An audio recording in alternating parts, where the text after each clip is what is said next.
Kenapa bibitnya muda? Muda itu akan lebih baik. Karena apa? Saya analisa bibit padi itu Pak, padi itu umurnya 112 hari.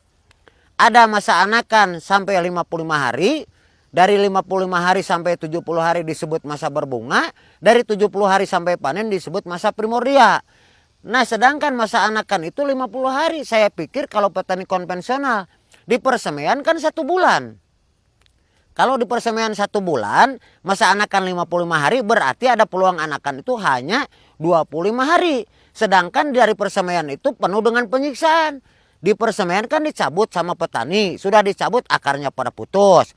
Kedua suka diikat, saya suka melihat suka diikat. Setelah diikat dibawa ke paritan, ke pematang, dari pematang dilempar. Itu bayi, setelah dilempar ditanam terlalu dalam. Nah karena bibitnya tinggi, terus terlalu tinggi dipotong bibitnya, jadi banyak penyiksaan. Ternyata ketika setelah ditanam 10 hari sakit. Jadi 30 hari di persemaian, 10 hari sakit, jadi 40 hari. Nah sedangkan akar yang dibawa pertama itu busuk, merah. Baru tumbuh lagi akar primer setelah ada pembuatan salah satu ruas. Ruas itu satu ruas prosesnya 5 hari. Jadi untuk peluang anakan diambil 30 di persemaian, 10 hari sakit, mungkin ke dokter dulu, ke tukang ngurut dulu karena dipotong akarnya putus ketika dicabut sama petani di persemaian, terus diikat, pinggangnya sakit, mungkin ke tukang ngurut dulu, terus dipotong cari betadin dulu, itu 10 hari. Jadi 40 hari, 5 hari proses pembuatan satu ruas, 45 hari. Jadi ada peluang untuk anakan itu hanya 10 hari. Ketika sudah umur 50 hari, kalau saya tengok ke sawah ditanya, hei padi kenapa kamu sudah 55 hari tapi belum anakan, ditanam 20 malah tinggal 12, hilang 8. Kenapa nggak beranak? Padi itu menjawab, Pak, boro-boro mikirin anak, badan saya juga masih sakit karena penuh dengan penyiksaan sama kamu. Nah itu artiannya Pak yang logikanya.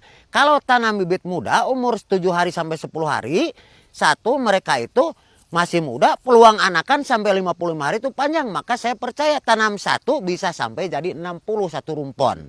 Dari tanam satu bahkan bisa jadi 100. Kalau sudah 55 hari sudah dianggap ada 41 rumpon, itu udah dianggap cukup. Di KB aja pemberhentian air itu sudah di atas angin 7,5 ton, 7,5 ton itu. Kalau di bilangan satu rumpon sudah ada 61 rumpon.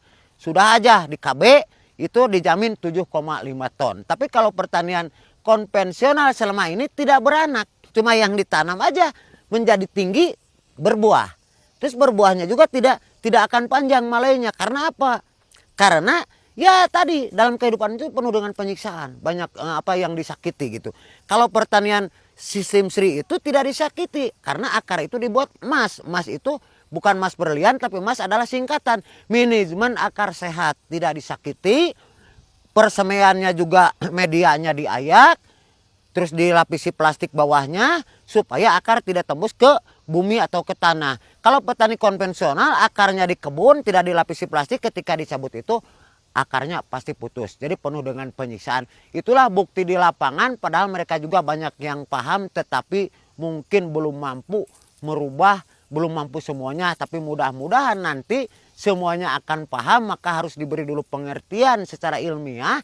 Kalau sudah paham mereka insya Allah akan melakukan. Itulah kuncinya Pak.